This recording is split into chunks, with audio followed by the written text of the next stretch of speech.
Greetings. This is knowledge time. Welcome, alchemists.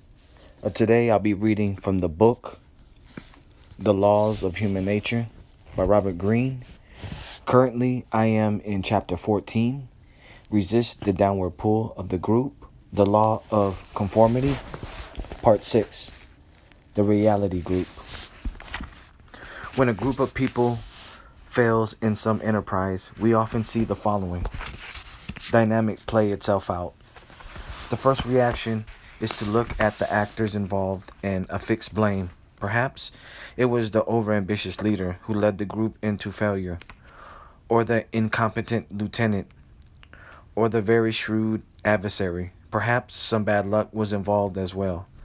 The leader or lieutenant may be fired and a new team brought in. Leadership learns a few lessons from the experience, and these are shared. Everyone in the group feels satisfied and ready to move on. Then, a few years down the line, nearly the same problem and the same type of failure recurs, and the same tired solutions are recycled. The reason for this common pattern is simple. What is really at fault is the dysfunctional dynamic of the group, which tends to produce incompetent lieutenants and grandiose leaders. And unless it is fixed, the problems keep reoccurring with different faces. In a dysfunctional culture, the members are often confused about their roles and the overall direction of the group.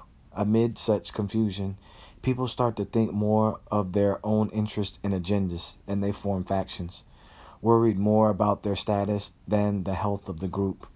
Their egos become touchy, and they obsess over who's getting more. In this contentious atmosphere, the bad apples, the stirrers, the men and women of low character, find numerous ways to stir trouble and promote themselves. Those who excel at smooching and playing politics, but little else, often thrive, rise to the top, and become lieutenants. Mediocrity is preferred and rewarded. Leaders find themselves dragged down by all the internal dissension and gamemanship, feeling vulnerable. They surround themselves with courtiers who tell them what they want to hear. Inside this court cocoon, leaders hatch ill-conceived and grandiose plans, which are encouraged by the spineless courtiers. Firing the leader or lieutenants won't change anything. The next ones will simply find themselves infected and transformed by the dysfunctional culture. What we must do to avoid this trap is to alter our perspective. Instead of instantly focusing on individuals and the drama of the failed action, we must focus on the overall group dynamic. Fix the dynamic, create a productive culture, and not only will we avoid all of the above evils, but we will trigger a much different upward pull within the group. What creates a functional, healthy dynamic is the ability of the group to maintain a tight relationship to reality. The reality for a group is as follows. It exists in order to get things done, to make things, to solve problems. It has certain resources it can draw upon, the labor, the strengths of its members, its finances. It operates in a particular environment that is almost always highly competitive and constantly changing.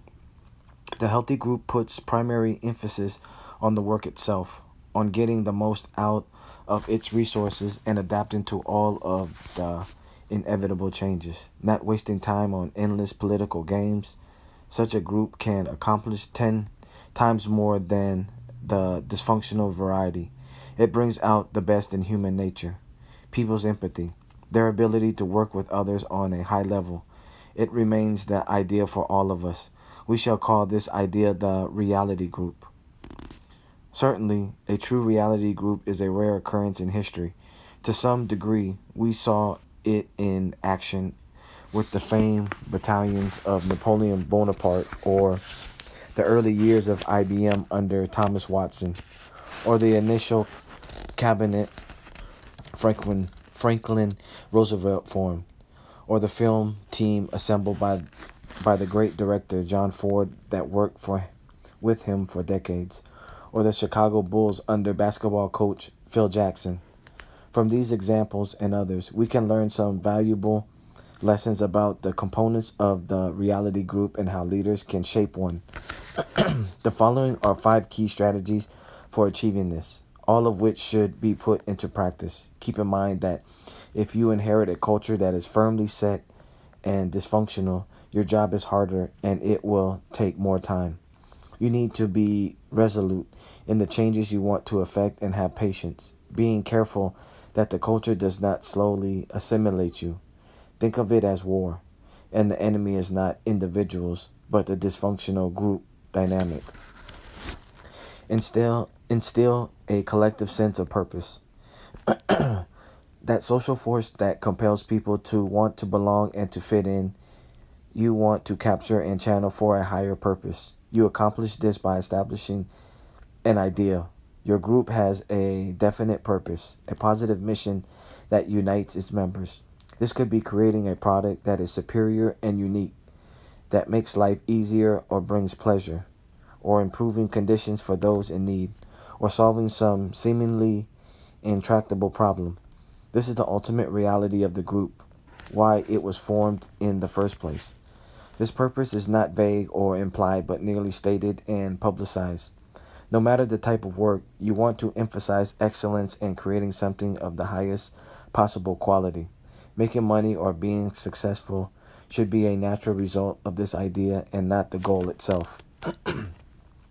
To make this work, the group must practice what you preach. Any signs of hip hypocrisy or noticeable discrepancies between the idea and the reality will destroy your efforts.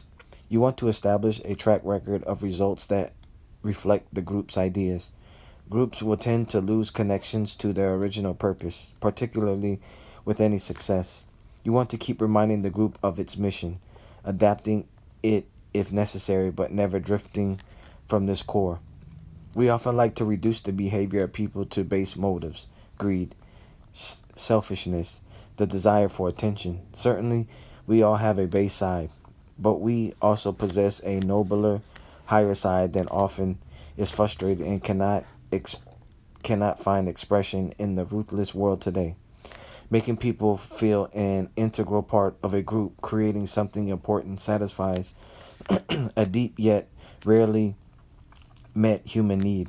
Once members experience this, they are motivated to keep the healthy dynamic alive and vital. With its relatively high esprit de corps, the group will police itself. People who are petty and all about ego will stand out and be isolated with clarity about what the group represents and the role they are to play. Members are less likely to form factions. Everything becomes easier and smoother if you instill this collective purpose. Assemble the right team of lieutenants. As the leader of a reality group, you need the ability to focus on the larger picture and the overall goals that matter. You have only so much mental energy, and you must marshal it wisely. The greatest obstacle to this is your fear of delegating authority. If you succumb to micromanaging, your mind will become clouded by all the details you try to keep on top and the battles among the courtiers. Your own confusion then filters down through the group, ruining the effect of the first strategy. What you need to do from the outset is to cultivate a team of lieutenants imbued with your spirit and the collective sense of purpose, whom you can trust to manage the execution of ideas. To achieve this, you must have the right standards. You do not base your selection on people's charm and never hire friends. You want the most competent person for the job. You also give great consideration to their character. Some people can be brilliant, but in the end, their poisonous personalities and egos make them a drain on the group spirit. For more on judging character, see Chapter 4. You select for this team people who have skills that you lack, each individual with their particular strengths. They know their roles. You also want this team of lieutenants to be diverse in temperament, background, and ideas. They show a willingness to speak up and take initiative, all within the framework of the group's purpose. They can even challenge some rules that seem outdated, feeling a part of a team but able to bring their own creativity to the task will bring out the best in them, and this spirit will spread throughout the group. For this team of lieutenants and for the group as a whole, you want to make sure that members are treated more or less equally.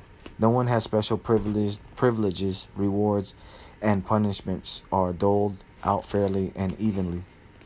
If particular individuals are not living up to the idea, you get rid of them. Now, if you bring in new lieutenants, they naturally are absorbed into the healthy dynamic. You are also leading from the front. If there are sacrifices to be made, you share in them as much as any member. In doing all of this, you will make it harder for people to feel envious and resentful, which can show divisions and make people political. Let information and ideas flow freely. As the group evolves, your greater danger is the slow formation of a bubble around you. The lieutenants, trying to ease your burdens, may eventually isolate you from what is happening throughout the group and filter the information they provide you. Without realizing it, they tell you what they believe will please you and keep out the noise that is important to hear. Your perspective on reality slowly becomes distorted, and your decisions reflect this. Without becoming overwhelmed by details, you need to establish a very different dynamic. Consider the open communication of ideas and information about rivals, about what is happening on the streets or among your audience, the lifeblood of the group. This was the secret to the success of Napoleon Bonaparte on the battlefield. He personally reviewed the concise reports sent to him by his field marshals, lieutenants, and others all the way down the chain of command, including even foot soldiers. They gave him several lines of perspective as to the performance of the army and the actions of the enemy. He wanted as much unfiltered information as possible before deciding on a strategy. He kept such reports to a reasonable small number, but their diversity is what gave him such a clear picture.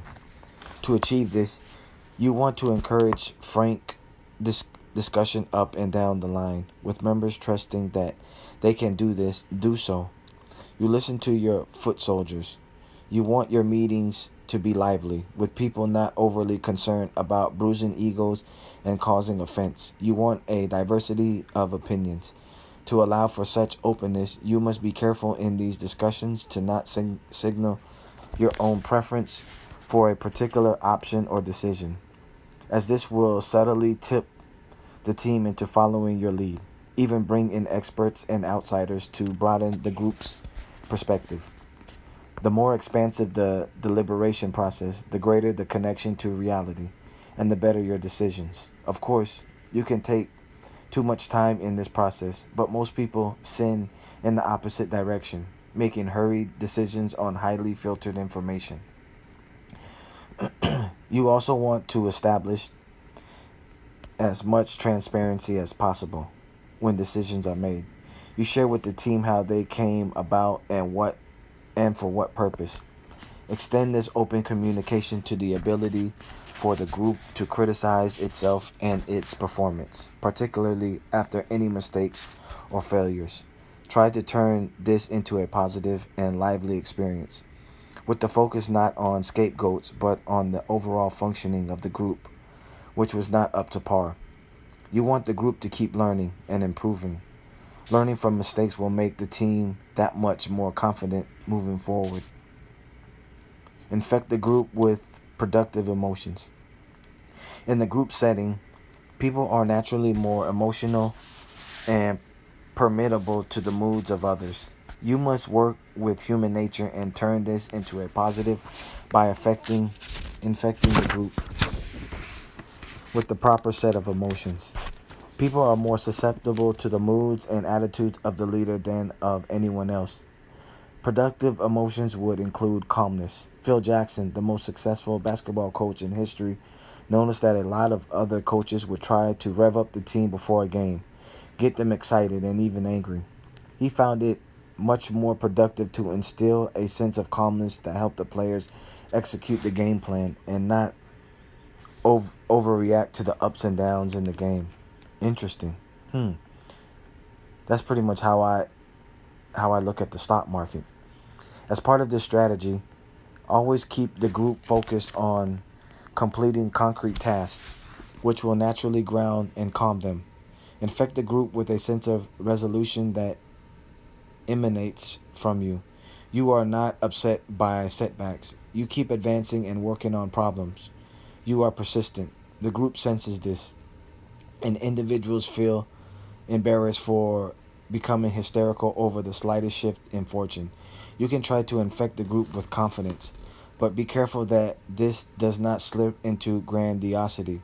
Your confidence and that of the group mostly stems from a successful track record. Periodically, change up routines. Surprise the group with something new or challenging. This will wake them up and stir them out of the complacency that can settle into any group that achieves success. Most important, showing a lack of fear and an overall openness to new ideas will have the most therapeutic effect of all. The members will become less defensive, which encourages them to think more on their own and not operate as auto automatons. Forge a battle-tested group. Whew, I'm currently on that. It is essential that you know your group well, its strengths and weaknesses, and the maximum you can expect of it. But appearances can be deceiving. In their day-to-day work, people can seem motivated, connected, and productive. But add some stress or pressure or even a crisis, and suddenly you see a whole other side of them. Some begin to think more about themselves and disconnect from the group spirit. Others become far too anxious and affect the group with their fears. Part of the reality you need to be on top of is the actual strength of the team. You want to be able to gauge the relative inner toughness of people before you are thrust into a crisis. Give various members some relatively challenging tasks or shorter deadlines than usual and see how they respond. Some people rise to the occasion and even do better under such stress. Consider such people a treasure to hoard. Lead Lead the team itself into an action that is novel and slightly riskier than usual. Observe carefully how individuals react to the slight amount of chaos and uncertainty that unfold from this. Of course, in the aftermath of any crisis or failures, use such moments as a way to review people's inner strength or lack of it. You can tolerate a few fearful types who have other virtues, but not too many. In the end, you want a group that has been through a few wars, dealt with them reasonably well, and now is battle tested. They do not wilt at the sign of new obstacles and, in fact, welcome them. With such a group, you can slowly expand the limits of what you can ask of them, and the members feel a powerful upward pull to meet challenges and prove themselves. Such a group can move mountains. Finally, we like to focus on the psychological health of individuals and how perhaps a therapist could fix any problem they might have. What what we don't consider, however, is that being in a dysfunctional group can actually make individuals unstable and neurotic. The opposite is true as well. By participating in a high functioning reality group, we can make ourselves healthy and whole. Such experiences are memorable and life changing. We learn the value of cooperating on a higher level, of seeing our fate as intertwined with those around us. We develop greater empathy. We, we gain confidence in our own abilities, which such a group rewards. We feel connected to reality. We are bought into the upward pull of the group, realizing our social nature on the high level it was intended for. It is our duty as enlightened humans to create as many such groups as possible, making society healthier in the process. Quote, madness is something rare in individuals, but in groups, parties, peoples, and ages, it is the rule. By Friedrich Nietzsche. That's the end of chapter 14. Tomorrow I'll be reading chapter 15. Make them want to follow you. That's interesting. In conclusion,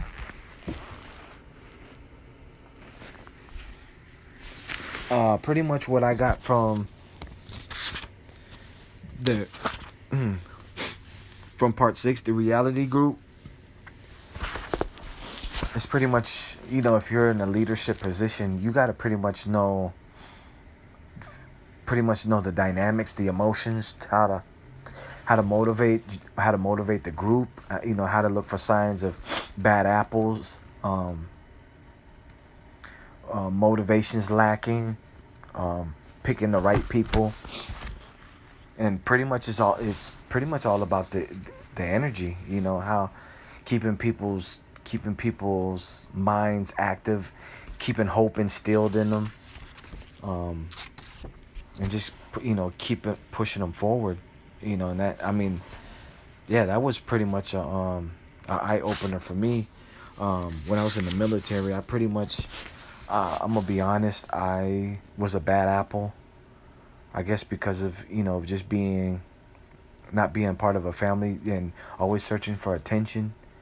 I always heard I had the potential from people, but I just, that's not what I was looking for. I was looking to be a part of something. So that's probably what caused, that bad attitude. And then, finally I grew up one day, after just, I got into a bunch of bad situations, and I just had to wake up one day, just live life, hard work. I was always looking for shortcuts. So, that was my mentality, just like a criminal state of mind, and pretty much I picked all that up. Well, I learned a lot, pretty much from, the streets, since I didn't have a mother and father to guide me. So, outro. Subscribe to the channel. Comment any questions you have. Like if the information was inspiring for you. And share this knowledge with other alchemists. Also, follow me on Instagram for more progressive knowledge. My Instagram is max_Bugatti_8008. I'm all about family first. I'm a global stock investor. I'm a filmmaker. I'm an aerospace botanist. I have a masculine confidence building program. And currently, I'm in San Francisco, California. While you're slaying dragons,